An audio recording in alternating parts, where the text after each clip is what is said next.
신약 성경 요한계시록 1장 9절에서 20절까지 있는 성경 말씀 함께 합독합니다. 시작. 나 요한은 너희 형제요 예수의 환난과 나라와 참음에 동참하는 자라. 하나님의 말씀과 예수를 증언하였으므로 말미암아 밤모라 하는 섬에 있었더니 주의 날에 내가 성령에 감동되어 내 뒤에서 나는 나팔 소리 같은 큰 음성을 들으니 이르되 내가 보는 것을 두루마리에 써서 에베소, 서머나, 버가모, 두아디라, 사데, 빌라델비아, 라오디게아 등 7교회에 보내라 하시기로 몸을 돌이켜 나에게 말씀하신 음성을 알아보려고 돌이킬 때에 7 금촛대를 보았는데 촛대 사이에 인자 같은 이가 발에 끌리는 옷을 입고 가슴에 금띠를 띠고 그의 머리와 털의 희기가 흰 양털 같고 눈 같으며 그의 눈은 불꽃 같고 그의 발은 풀무불에 단련한 빛난 주석 같고 그의 음성은 많은 물소리 같으며 그의 오른손에 7뼈리 있고 그의 입에서 좌우에 날선검이 나오고 그 얼굴은 해가 힘있게 비치는 것 같더라.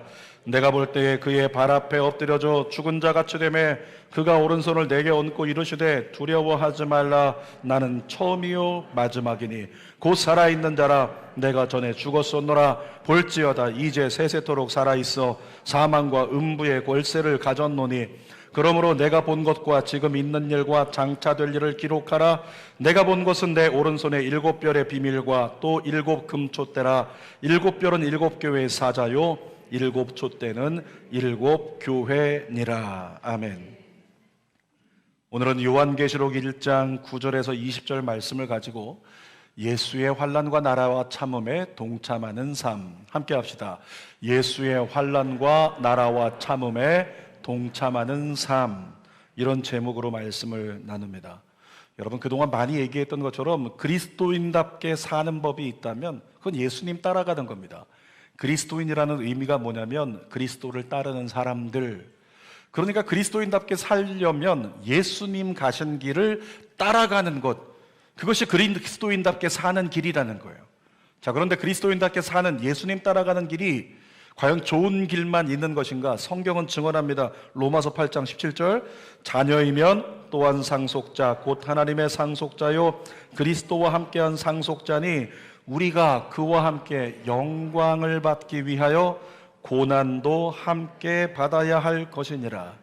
늘 강조하지만 예수님 따라가는 길에 영광만 있는 게 아니에요. 고난도 있다고 성경에 분명히 증언합니다.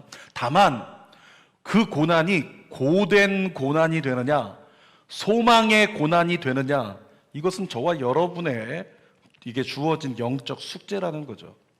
금요 성령 집회 때 나눴던 것처럼 저와 여러분은 그리스도인으로서 깨닫는 것이 대단히 중요합니다. 깨달아야 합니다. 고난을 볼 때 이 고난이 과연 나에게 어떤 고난이냐? 깨닫지 못하면 고난은 고된 거예요. 근데 깨닫고 나면, 하나님의 뜻을 깨닫고 나면 고난은 소망의 고난이 되어 그 고난을 이겨낼 수 있다고 하는 거죠. 자, 금요 성령 집회 때 나눴던 본문의 한 절인데 시편 119편 144절 읽어볼게요. 주의 증거들은 영원히 의로우시니 나로 하여금 깨닫게 하사 살게 하소서. 따라할까요? 깨닫게 하사 살게 하소서. 다시 한번 깨닫게 하사 살게 하소서. 금요 성령 집회 제목입니다. 여러분, 산다는 것이 뭘까요? 깨닫게 하사 살게 하소서. 깨달으면 산다는 건데 이 산다는 의미를 새번역 성경이 아주 편안하게 번역을 잘 해놨어요. 새번역 성경으로 한 번 더 읽어보겠습니다. 시작. 주님의 증거는 언제나 의로우시니 그것으로 나를 깨우쳐 주시고 이 몸이 활력을 얻게 해 주십시오. 몸이 어떻게 된다고요? 활력을 얻는데요. 그러니까 하나님의 말씀과 하나님의 뜻을 깨닫고 나면 우리의 몸까지 활력을 얻게 되고 그렇게 회복이 일어난다는 거죠. 여러분, 우리가 열심히 성경 보고 열심히 기도해야 되는 이유가 그것입니다. 하나님의 뜻을 깨닫기 위해서, 하나님 말씀을 깨닫기 위해서. 하나님의 뜻을 깨닫고 나면 어떻게 된다고요? 우리의 몸이 활력을 얻는다고요. 활력을 얻는다. 찬양 중에 그런 찬양이 있어요. 찬양이 언제나 넘치면 은혜로 얼굴이 어떻게 해요? 화내요. 옆에 좀 한번 쳐다보세요. 안 화나잖아요. 일부보다 조금 낫지만 안 화나잖아요. 여러분, 대부분의 사람들이 활력이 없어요. 예수 믿는다고 하지만 활력이 없어요. 그런데 예수 믿는 사람들 중에 어떤 사람 보면 활력이 있습니다. 그를 볼 때 우리는 뭐라고 얘기할까요? 은혜 받았나 보다, 이렇게 얘기한다는 거죠. 이 대목의 세 번째 인사하겠습니다. 은혜 받을지어다. 예수 믿는 사람 은혜 받아야 돼요. 조금 있다가 예배 끝나면 이 많은 사람이 우르르 몰려나갈 텐데 엘리베이터 한 번에 못 타고 계단으로 내려가고 쑥쑥 빠져나가는데 동네 사람들을 만나게 된다. 어디 갔다 와? 나 교회 갔다 온다. 야, 얼굴이 왜 이렇게 환해? 눈이 왜 이렇게 맑은 거야? 할렐루야. 그런 소리를 들어야 돼요. 여러분이 기뻐지고 여러분이 활력이 있고 여러분의 말에 힘이 있고 여러분의 말에서 긍정적인 에너지가 넘쳐나고 여러분의 눈빛이 초롱초롱 살아있고, 그래야 주변에 있는 사람들에게 내가 예수 믿고 예배드리고 하나님 찬양하니까 이렇게 돼, 그래야 전도할 수 있는 거잖아요. 그래야 도전할 수 있는 거지. 교회 갔다 왔는데 지쳐가지고 완전히 그냥 어쩔 줄 몰라서 나 오늘 설교 시간에 버티기 힘들었어, 이래 활력 있게 왔다가 활력을 더 잃어버리고 가면 그 얼마나 민폐고 얼마나 큰 안타까움이겠냐는 거죠. 여러분, 활력을 얻기 위하여 하나님의 뜻을 깨달아야 된대요.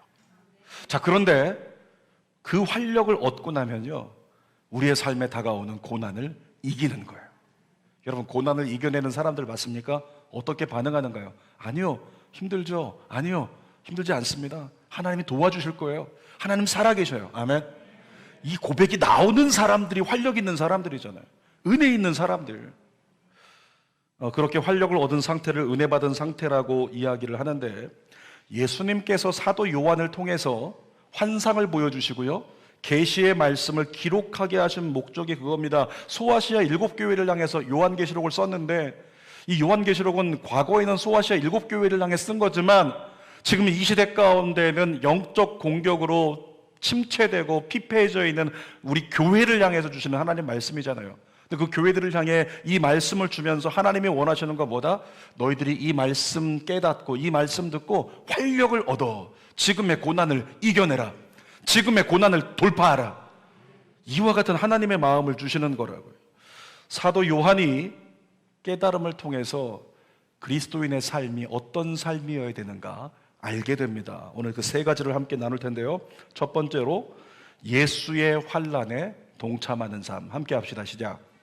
예수의 환난에 동참하는 삶, 바로 그 삶이 그리스도인의 삶이라고요. 9절 말씀 읽어볼게요. 시작. 나 요한은 너희 형제요 너희 예수의 환난과 나라와 참음에 동참하는 자라. 하나님의 말씀과 예수를 증언하였으므로 말미암아 반모라 하는 섬에 있었더니. 여러분, 사도 요한이 반모섬에 있었대요. 반모섬은 유배지입니다. 잘못했다고 가두어진 거예요. 갇힌 거예요. 근데 무엇 때문에 갇혔다고 지금 성경에 써 있어요? 뭐 했기 때문에? 하나님의 말씀과 예수를 증언했다고, 복음을 전했다고 거기에 갇혀서 고통을 당했다라고 하는 거죠. 아무리 사도 요한이 나이가 많은 원로라고 해도 생명에 대한 위협을 받고 있으니까 두려운 마음도 있었을 거예요. 왜 생명에 대한 위협을 받을까요? 다른 사도들은요 다 죽었어요. 다른 사도들은 다 순교했습니다. 십자가에 거꾸로 달려 죽고 불에 태워 죽고 사자에게 뜯겨 죽고 다 죽었단 말이죠. 근데 사도 요한은 살았어요. 요한계시록을 기록하기 위해 하나님이 살려두신 거예요. 두려운 마음이 있었을 거예요. 근데 그를 찾아와서 예수님께서 그에게 말씀하십니다. 17절 중반절 스크린 보고 시작. 두려워하지 말라, 나는 처음이요 마지막이니. 예수께서 무슨 말씀하시는 거냐면 두려워하지 말래요. 왜 두려워하지 마냐면 내가 처음과 끝이래요. 내가 알파와 오메가래요. 내가 처음부터 끝까지 너를 지켜줄 테니까 두려워하지 말라, 이렇게 말씀하시는 거죠. 18절 상반절도 읽어봅니다. 곧 살아있는 자라 내가 전에 죽었었노라. 나는 지금 죽음으로 끝난 자가 아니라 죽음을 이긴 자다. 죽음을 이긴 하나님 된 내가 너희에게 말한다. 두려워하지 마라. 내가 처음과 끝이다. 처음부터 끝까지 너희도 지키겠다. 아멘. 그렇게 말씀하고 있는 거예요. 많은 사도들이 죽임을 당하고 사도 요한이 반모섬에 갇히게 된 이유는 딱 한 가지입니다. 하나님의 말씀과 예수를 증언했기 때문에. 그래서 갇혀있던 거죠. 그런데 하나님께서 예수의 영으로 오셔서 사도 요한에게 말씀하세요. 계시를 보여주세요. 이 계시를 보여주시는 건 뭡니까? 너 가서 증언해, 이런 거죠. 사도 요한은 알고 있습니다. 하나님의 말씀과 예수를 증언하다가 다 잡혀 죽었어요. 나도 이렇게 갇혔어요. 간신히 난 살았어요. 그런데 하나님께서 다시 한번 계시를 주시면서 나가서 선포하래요. 그러면 어떤 두려움이 있을까요? 나가서 복음 다시 전하다가, 이 계시의 말씀을 다시 전하다가 나 또 어려움을 당하는 거 아닐까? 나도 죽게 되는 거 아닐까? 십자가에 거꾸로 달려 죽어가는 자가 내가 되는 게 아닐까? 이 죽음에 대한 두려움, 사도 요한 안에 있었을 거라고요. 여러분, 오늘도 우리가 장례 예배를 드리게 되지만 제가 많은 분들 임종 직전에 이렇게 만나서 기도회 드릴 때요, 그 인간의 연약함의 실체를 보면서 마음이 굉장히 많이 아팠어요. 왜냐면 오늘 믿음이 되게 좋아요.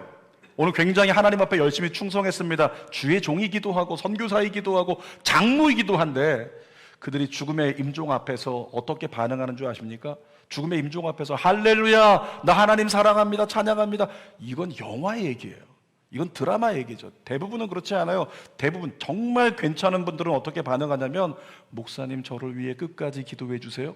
이 정도가 괜찮은 어떤 수준인 거고, 대부분의 사람들은 목사님 무서워요, 목사님 저 살고 싶어요, 이러면서 신앙의 밑바닥을 보여주면서 우리가 얼마나 믿음 없는 자인가를 임종 직전에 대부분의 사람들이 보여주더라는 거죠.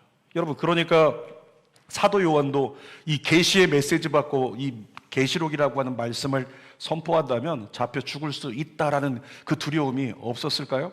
당연히 마음 가운데 두려움이 있었을 거예요. 그 두려움을 가지고 있는 사도 요한을 향해 예수님께서 18절 중반절에 이렇게 말씀하십니다. 함께 읽어봅시다. 시작. 볼지어다 이제 세세토록 살아있어 사망과 음부의 열쇠를 가졌노니. 예수님 자신에 대해서 증언하면서 뭐라고 고백하냐면, 나는 죽음을 이겼다. 죽음으로 끝난 것 같았지만 난 죽음을 이겼고 이제 내가 사망과 음부의 열쇠를 내가 가졌다. 여러분, 무슨 얘기를 하고 계신 걸까요? 예수님께서 사망과 음부의 그 모든 권한을 내가 가지고 있다고 말씀하시는 거예요. 그러니까 예수님께서 열쇠를 열면 사망이 임하는 거예요. 예수님이 열쇠를 열면 음부가 우리에게 열리는 거죠. 근데 예수님이 열지 않으면 어떤 것도 우리 앞에 다가오지 않는다. 다시 말하면 너의 앞날 가운데 어떤 두려움이 있을지라도 염려하지 마라. 너의 끝은 내게 달렸다. 예수님이 이렇게 말씀하고 계시는 거예요. 다시 핍박을 당하고 죽음의 위협을 받을 수 있지만, 사도 요한, 소아시아 교회 두려워하지 마라. 내가 사망과 음부의 죽음을 다스리고 있으니 너희들은 두려워하지 마라. 이렇게 말씀하신 거죠. 여러분, 예수님이 공생의 3년 반 동안에 제자들에게 두려움 가운데 있는 제자들을 격려했던 말씀이 있습니다. 요한복음 16장 33절 읽습니다. 이것을 너희에게 이르는 것은 너희로 내 안에서 평안을 누리게 하려 함이라. 세상에서는 너희가 환난을 당하라. 담대하라. 내가 세상을 이겼노라. 여러분, 이 말씀이 세상에서 죽지 않는다, 세상에서 더 큰 자가 되고 형통하는 자가 된다, 이 말씀이 아니잖아요. 세상에서는 환난이 계속돼가지고 이 환난으로 말미암아 세상에서 너는 끝나는 자가 될 수도 있어. 그럼에도 불구하고 그것이 끝이 아니다. 영원한 하나님 나라 영생 천국의 영원한 생명을 내가 너에게 허락하노라. 이런 말씀이거든요. 그러니까 담대하라고 말씀하시는 거예요. 내가 세상을 이겼다. 내가 죽음을 이겼다. 내가 음부를 이겼다. 너도 이긴다. 이 말씀을 가지고 제자들에게 두려워하지 말라, 그렇게 말씀하시는 거예요. 여러분, 우리가 당할 수 있는 환난의 끝을 예수님이 주장하신대요. 그러니까 우리가 환난을 당할 때 이 환난은 동굴이 아니라고 이야기를 하죠. 우리가 당하는 환난은 뭐다? 터널이라는 거예요. 여러분, 터널은 뭘까요? 동굴은 끝이 없어요. 그런데 터널은 끝이 있어요. 지나고 나면 밝아지는 거예요. 최근에 동해를 가고자 하면 이용하는 고속도로 있죠. 어디로 갑니까? 서울 양양고속도로를 거의 대부분이 타고 가요. 빠르게 갈 수 있으니까. 근데 그 고속도로 달려보신 분들은 아실 거예요. 첫 번째 가다 보면 긴 터널을 만납니다. 야, 터널이 너무 길다, 좀 답답하다. 지나고 나면 이제 터널 끝났다 싶은데 그 다음에 얘기하죠. 뒤에 탄 아이가 얘기하는 거예요. 또 터널이야. 또 터널 나와요. 또 긴 터널 또 지나가고 나면 한 3개쯤 지나가면 이제 끝났겠다 싶은데 나중에 보니까 진짜 긴 터널이 백두대간 아래 이렇게 뚫려 있는 거죠. 저는 공황증이 없는데 공황증을 가지고 있는 사람이라면 그 터널 지나가는데 굉장히 힘들다고 합니다. 정상적인 저도 운전하고 지나가는데요, 힘들더라고요. 답답하더라고요. 그런데 어떻게 우리가 이겨내고 끝까지 운전할 수 있습니까? 조금만 가면 터널이 끝나고 밝은 빛이 나올 거야. 조금만 가면 바다가 보일 거야. 조금만 가면 바다 힐링이 될 거야. 좋아질 거야. 이런 마음의 희망이 있잖아요. 그 희망이 있으니까 그 터널을 향해 들어갈 수 있고 그 터널의 답답함을 참고 견딜 수 있다는 거죠. 사도 요한을 통해 하나님께서 소아시아 7교회에게 주신 게 그거예요. 이 환난을 너희가 당하겠지만 환난이 끝이 아니고 그 환난의 끝에 내가 서 있다. 환난의 끝에 나의 영광을 너가 보리라. 그러므로 오늘 이 환난 가운데 절망하지 말고 그 환난을 참고 견디라. 이와 같이 말씀해 주시는 거죠. 사랑하는 여러분, 여러분의 내일에 하나님께서 기다리고 계십니다. 여러분의 삶의 끝에 하나님께서 기다리고 계십니다. 그 하나님을 믿는 믿음으로 오늘의 환난과 어려움을 이겨낼 수 있는 믿음의 종들이 되기를 원합니다. 자, 두 번째로 사도 요한을 통해서 그리스도인의 삶은 예수의 나라에 동참하는 삶이다. 이렇게 말씀을 해 주십니다. 여러분, 예수님의 제자들은요, 세상 사는 동안에 예수님과 함께 다니는 동안에 큰 기대를 하나 가지고 있었어요. 예수님께서 이스라엘의 왕으로 오셨다고 했는데 나중에 로마가 통치하고 있는 로마의 식민 통치 아래 가운데 있던 우리가 해방되는 날 예수님이 왕이 되시면 12제자 생각하겠죠. 우리는 자동적으로 전부 다 장관 정도는 될 거야. 그럼 각 부처의 장관이 돼가지고 이스라엘을 다스리는 그날이 올 거다. 제자들은 그거 기대했다고요.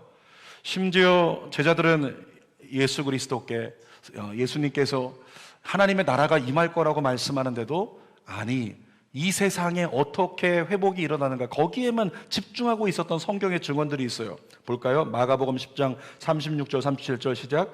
이르시되 너희에게 무엇을 하여 주기를 원하느냐 여짜오되 주의 영광 중에서 우리를 하나는 주의 우편에 하나는 좌편에 앉게 하여 주옵소서. 여러분, 제자들이 하나님 우리도 순교하겠습니다. 천국에서 좌우편에 있게 해주세요. 야고보와 요한이 그 얘기했을까요? 아니에요. 그 얘기한 게 아니고 예수님이 이스라엘의 왕이 되신다고 하니까 이 나라를 해방시켜 주신다고 하니까 그때 우리 한 자리씩 차지하게 해달라고 지금 청탁하고 있는 거예요. 자, 사도행전 1장 6절도 읽어봅시다. 시작. 그들이 모였을 때 예수께 여쭈어 이르되 주께서 이스라엘 나라를 회복하심이 이때니까. 부활하신 예수님이 곧 승천하려고 계신데 제자들 앞에서 이렇게 모습을 드러냈을 때 예수님 드디어 이제 우리 이스라엘이 회복되는 건가요? 이제 우리가 정치를 하고 통치하게 되는 건가요? 이런 질문을 했다는 거죠. 예수님께서 그때 한마디 하고 떠나셨습니다. 아버지께서 약속하신 것을 기다려라. 그리고 승천해 버리셨잖아요. 여러분, 예수님은 이 땅에서 성공에 대한 야망이 없으셨습니다. 이 세상의 야망을 가지고 있는 건 사람밖에 없어요. 이 세상에서 내가 어떤 것을 하겠다, 어떤 큰 자가 되겠다, 이런 야망은 사람밖에 없다고요. 예수님은 세상에 미련이 없어요. 세상에 소망이 없어요. 예수님은 오로지 성경을 보니까 하나님 나라를 전파하시고 하나님 나라로 모든 사람을 초청하는 데 관심이 있으셨어요. 오늘도 5시 장례 예배 가면 제가 인용하는 말씀이겠지만 예수님께서 이 땅에서 가지고 있었던 가장 큰 목표가 뭐냐면 하나님 나라를 가르치시는 거고 하나님 나라를 소개하시는 것으로 사람들의 마음이 하나님 나라로 바뀌게 하는 것, 그리고 그들이 하나님 나라를 바라보고서 잘 견디고 잘 유지하고 살다가 결국에는 요한복음 14장 3절 말씀처럼 나 있는 곳에 너희도 있게 하리라. 하나님, 예수님 가시는 곳에 우리가 그 하나님 나라에 잘 들어가는 것. 여러분, 예수님 목표는 그거밖에 없어요. 따라합시다. 하나님 나라 잘 갑시다. 낙오되지 말고 잘 갑시다. 아멘입니까? 하나님 나라 들어가는 거, 그게 우리에게 있는 목표인 거예요. 세상에서 더 커지고 세상에서 더 많은 걸 갖게 되고 이런 것이 하나님의 뜻이 아니라는 거죠. 자, 누가복음 9장 11절 말씀 한번 읽어보겠습니다. 무리가 알고 따라왔거늘 예수께서 그들을 영접하사 하나님 나라의 일을 이야기하시며 병 고칠 자들은 고치시더라. 여러분, 예수 앞에 나온다고 다 고침받는 거 아니에요. 병 고침 받을 사람들은 고침을 받아요. 선별된 겁니다. 모두가 낫기를 원하고 주님 우리 고쳐주세요. 주님 우리 귀신 쫓아주세요. 이러고 주님 앞에 나오는데 그 중에서 낫는 사람은 일부라는 거죠. 모든 사람이 낫는 게 아니라 모든 사람에게 하나님께서, 예수님께서 공통적으로 주신 건 딱 한 가지입니다. 하나님의 나라는 모든 사람에게 다 주셨어요. 하나님의 나라가 임할지어다. 그러면서 선포하시고 다 주셨다는 거죠. 공생의 3년 반 동안 하나님의 나라를 선포하셨어요. 자, 한 번은 예수님께서 길을 가다가 한 사람을 만나가지고 너 봐라, 너 중심이 괜찮은 것 같아, 모든 걸 버리고 나를 따르라, 이렇게 말씀하셨어요. 그랬더니 이 사람이 뭐라고 얘기하냐면, 예수님, 제가 예수님 따르겠지만 저희 아버지가 지금 돌아가셔서 잠깐 가서 장례 좀 치르고 오게 해주세요, 이렇게 부탁을 했단 말이죠. 그랬더니 예수님이 유명한 말씀하셨습니다. 누가복음 9장 60절에 시작, 죽은 자들로 자기의 죽은 자들을 장사하게 하고 너는 가서 하나님의 나라를 전파하라. 여러분, 예수님이 강조하시는 게 뭐냐면 가족을 버리라 이런 의미가 아니고, 예수님이 강조하신 건 하나님의 나라라는 거죠. 예수님은 처음부터 끝까지 하나님의 나라에 대해서 계속 말씀하셨어요. 기도의 삶에 대해서도 하나님 나라를 강조하세요. 마태복음 6장 33절 읽어봅시다. 그런즉 너희는 먼저 그의 나라와 그의 의를 구하라. 그리하면 이 모든 것을 너희에게 더하시리라. 기도할 때도 하나님 나라를 바라보래요. 기도할 때도 하나님 나라를 구하래요. 그러면 어떻게 하신다고요? 너에게 필요한 모든 거 있지? 사업, 재정, 자녀의 앞길, 어떤 진로 진학, 장막, 이 모든 문제 내가 다 해결해 준다. 어떻게 하면? 하나님 나라를 구하면. 여러분, 기도할 때 하나님 나라를 구할 수 있기를 바랍니다. 그러니까 예수님의 사역을 보면 예수님의 사역은 철저하게 하나님 나라로 종속되어 있는 거예요. 그렇다면 예수님 따르는 저와 여러분도 어때야 될까요? 자, 예수님을 따르는 사람이 그리스도인인데 예수님이 하나님 나라에 종속되어 있다? 그러면 우리들 역시, 그리스도인 된 저와 여러분 역시 어떻게? 하나님 나라로 종속된 삶을 살아가야 한다는 거죠. 예수님처럼 하나님 나라를 전해야 된다는 거예요. 그것이 예수님 나라에 동참하는 그리스도인의 삶이라고요. 여러분에게 묻겠습니다. 여러분, 하나님 나라 곧 복음을 전하는 것이 쉽습니까? 목사님, 저 하나님 나라 복음 전하는 게, 전 전도하는 게 너무 쉬워요. 손 들어보세요. 계신가요? 손 들어보세요. 어떤 분이요, 겁도 없이 손을 들었던 분이 있어요. 그래서 목사님이 옆에 가서 조용히 얘기했습니다. 그런데 왜 한 명도 안 데려와? 이렇게 얘기한 적이 있어요. 여러분, 하나님 나라를 전한다는 거, 그것은 쉬운 일이 아닙니다. 제가 전에도 한번 소개한 이야기인데요, 전에 맡았던 성도들 중에서 남자 성도 하나가 역삼동에 사는 분인데 알코올 중독자예요. 근데 알코올 중독자가 돼가지고 저녁만 되면 그냥 술 취해가지고 돌아다니면서 상가에서 이쪽에서 술 마시는 사람, 저쪽에 식사하는 사람 다 해집어 놓고 가서 욕하고 건드리고 귀찮게 하고 소란 피우고, 이런 삶을 계속 살고 있는 거예요. 아내가 얼마나 많이 구원을 위해 기도했는지 몰라요. 근데 어느 날 그에게 질병이 다가왔어요. 감당할 수 없는 질병 때문에 두려움이 다가왔죠. 그것 때문에 아내를 쫓아서 교회를 나왔네요. 교회 나온 지 3주 만에 은혜를 받았어요. 3주 만에 은혜 받고 3주 만에 성령을 받아버렸는데, 여러분, 이분이 어떻게 된 줄 아십니까? 은혜 받고 성령을 받아버리니까, 아까 얘기했죠. 은혜 받은 상태가 어떤 상태라고요? 말씀을 깨달으면 어떻게 된다고요? 우리 몸에 뭐가 생긴다? 활력이 생긴다 그랬잖아요. 근데 이분이 은혜 받으니까 어떻게 돼요? 갑자기 영과 몸에 활력이 생겨버리는 거예요. 거기다 성령을 받았나요? 성령 받으니까 능력이 그 안에 들어갔겠죠. 그날로 나아가서 자기가 휘젓고 다니던 그 상가 돌아다니면서 술 마시던 사람들에게 이제는 앉아가지고 술잔을 뺏으면서 예수 그리스도에 대해서 증거하는 거예요. 예수 믿어야 구원받아. 예수 믿어야 된다. 예수 믿고 구원받자. 새 사람은 되자. 하나님 나라 가자. 천국과 지옥이 있다. 여러분들에게 물어보겠습니다. 여러분들이 나가서 천국과 지옥에 대해서 얘기하고 예수 믿어야 된다 얘기하면 사람들이 그 얘기 귀담아 듣고 순식간에 따라 나오나요? 안 그러죠. 왜 그럴까요? 진정성이 없어서 그래요. 여러분 볼 때 정말 이것이 진리고 이것이 생명이고 이것이 끝이라는 느낌이 안 들어서 그래요. 그런데 그분을 본 사람들은 모두가 다 느끼는 거예요. 야, 이거 진짜인데? 야, 이거 무시하면 안 되겠는데? 그걸 느꼈다라고 하는 거죠. 그 근거가 뭘까요? 그 근거가 사도행전 1장 8절이에요. 사도행전 1장 8절이 그분에게 일어난 거죠. 읽어볼까요? 오직 성령이 너희에게 임하시면 너희가 권능을 받고, 그분에게 어떤 역사가 있었는지 몰라요. 그런데 권능이 임했다는 거예요.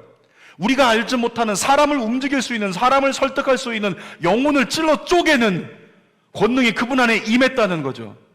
계속 읽어보겠습니다. 예루살렘과 온 유대와 사마리아와 땅끝까지 이르러 내 증인이 되리라 하시니라. 사랑하는 여러분, 그리스도인의 삶은 예수님의 나라, 하나님의 나라에 동참하는 삶입니다. 그것은 삶의 목표를 하나님 나라에 두고 사는 삶이고 하나님 나라의 복음을 전파하는 삶이라고 얘기할 수 있어요. 그렇게 살아야 되는데 쉽지 않습니다. 자, 복음 전하며 살아야 되는데 쉽지 않습니다. 우리의 삶의 가치를 하나님 나라에 목표 두고 살아야 되는데 쉽지 않습니다. 왜 그럴까요?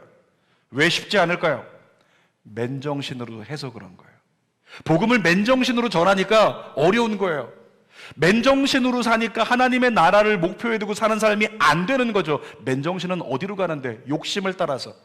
맨정신은 세상에서 큰 자가 되기를 원하고 세상에서 많아지고 싶고 세상에서 좀 더 유익을 얻고 싶은 거, 이게 맨정신의 정욕이거든요. 그런데 이 맨정신이 완전히 뒤집어지면, 성령으로 말미암아 맨정신이 뒤집어지면, 세상으로 말하면 제정신이 아닌 사람이 되어버리면 그때는 복음을 전할 수가 있는 거죠. 여러분, 그 제정신이 아니게 만들어주시는 은혜의 영이 바로 성령이십니다. 성령 받고 제정신 아니게 되길 축복합니다. 여러분 스스로에게 선포합시다. 맨정신이 제정신 아닌 자로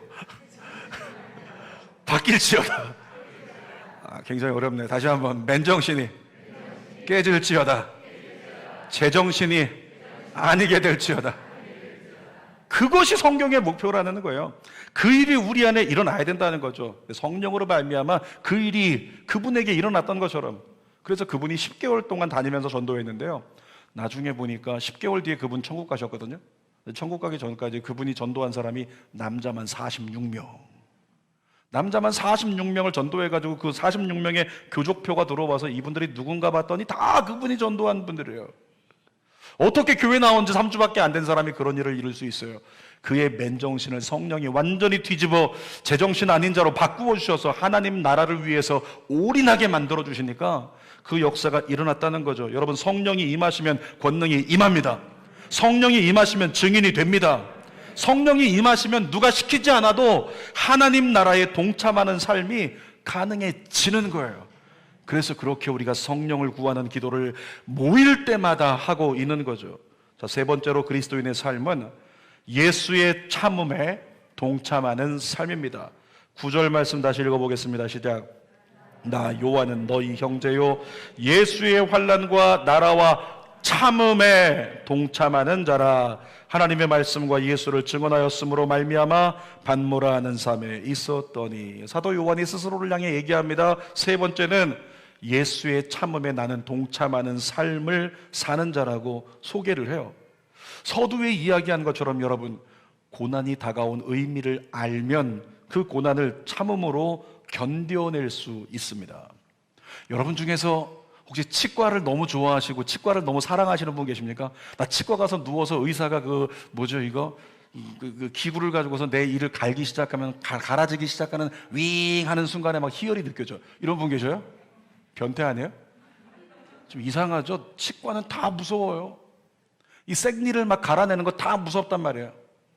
여러분, 아마 이 중에서 치과 치료를 제일 많이 받은 사람이 제가 아닐까 싶은데, 그렇게 수술을 많이 하고 치료를 많이 받았는데요, 그래도 지금도 무서워요. 여러분, 그럼에도 불구하고 이가 아프면 우리는 어디를 갈까요? 치과의 문을 두드립니다. 이유가 뭘까요? 비록 치과에서 치료받는 건 고난스럽지만은 가서 조금만 참고 견디면 잠시 후면 치료가 끝날 거고, 치료의 고난이 끝날 거고, 두려움이 끝날 거고, 그리고 이 치료의 과정이 끝나고 나면 그동안 나를 괴롭혔던 이 통증이라고 하는 고난이 사라진다는 걸 우리가 알기 때문에 그래요.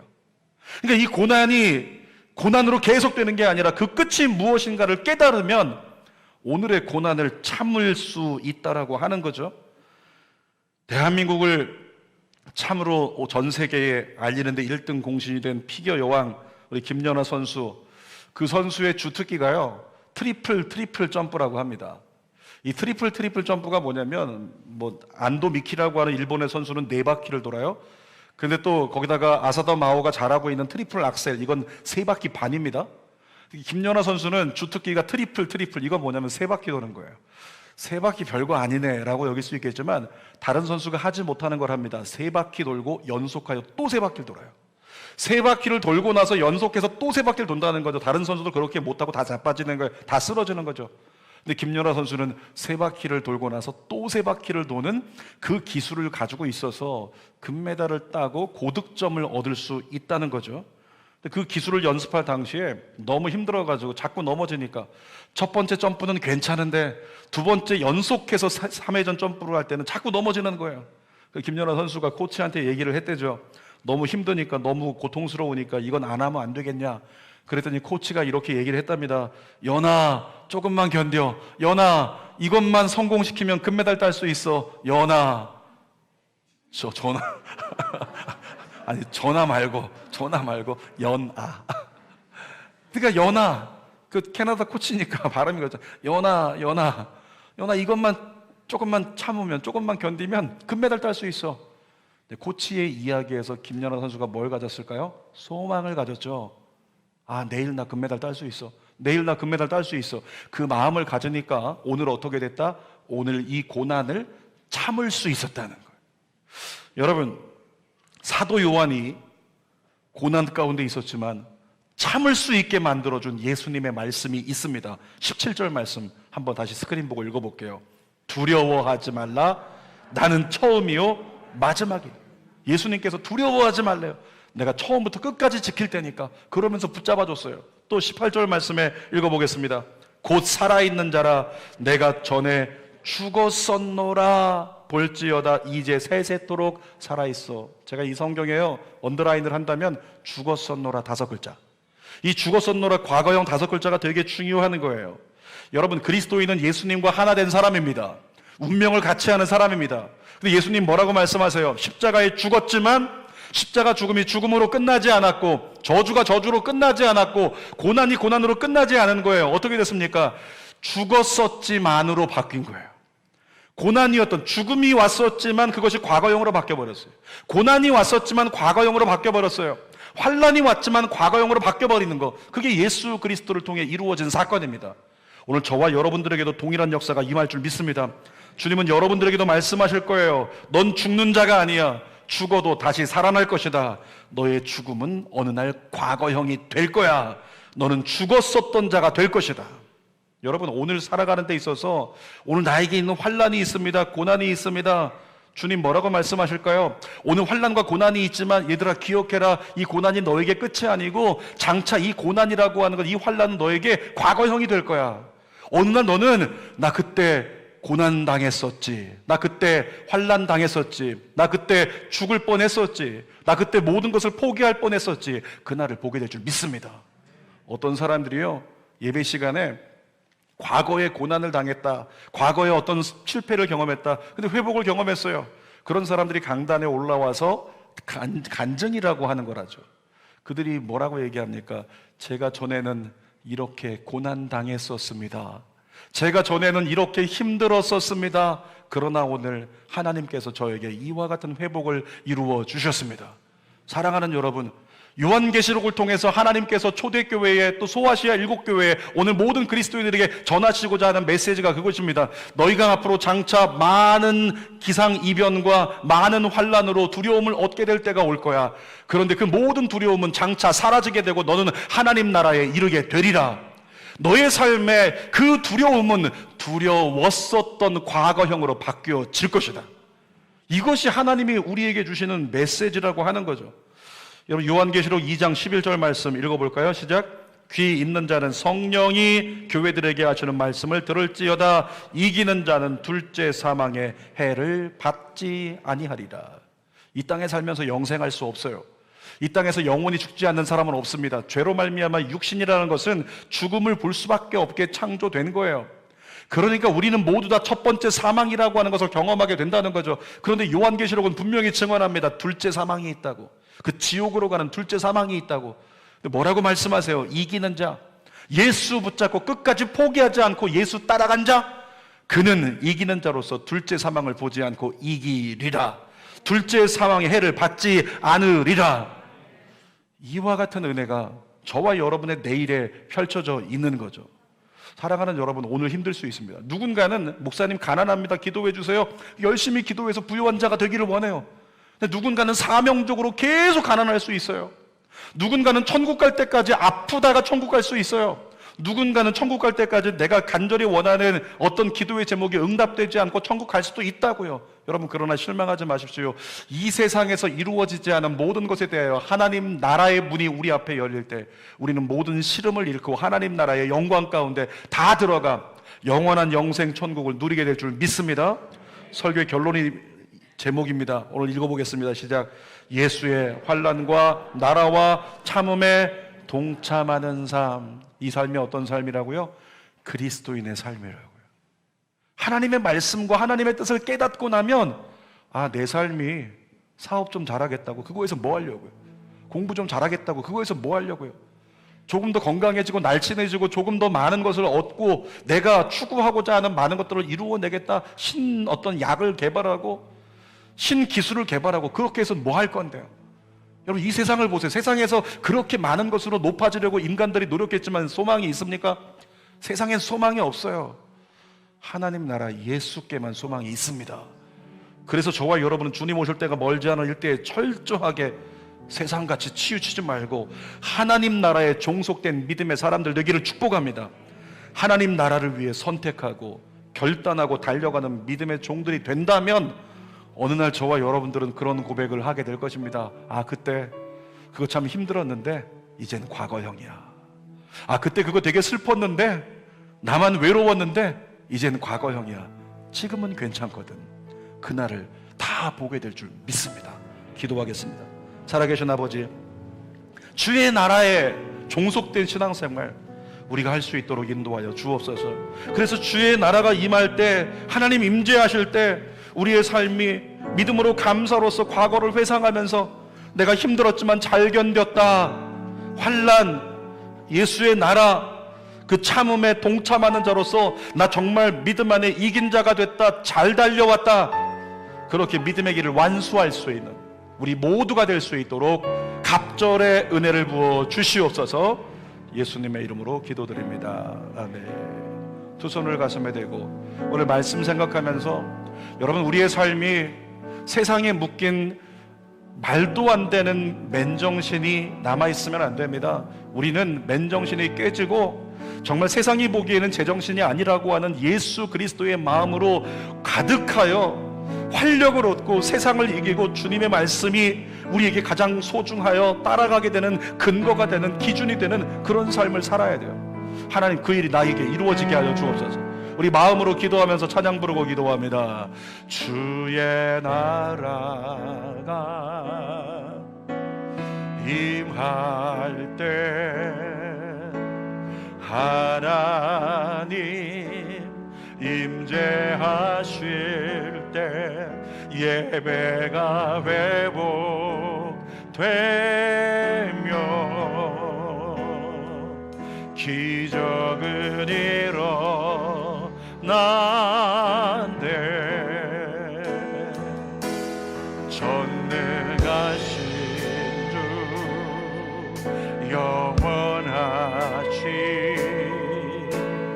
능력의 통치자 자유가 선포되며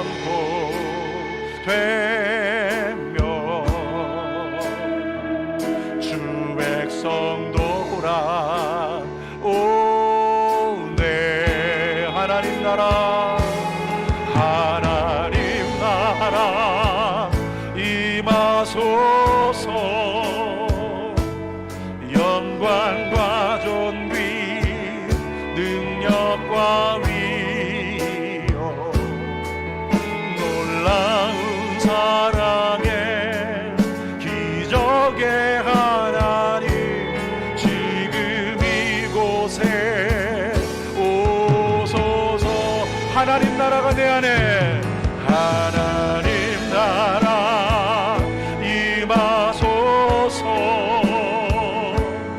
영광과 존귀 능력과 위엄 놀라운 사랑의 기적의 하나님 지금 이곳에 간절한 마음으로 한 번 더 고백합니다. 하나님 나라 임하소서.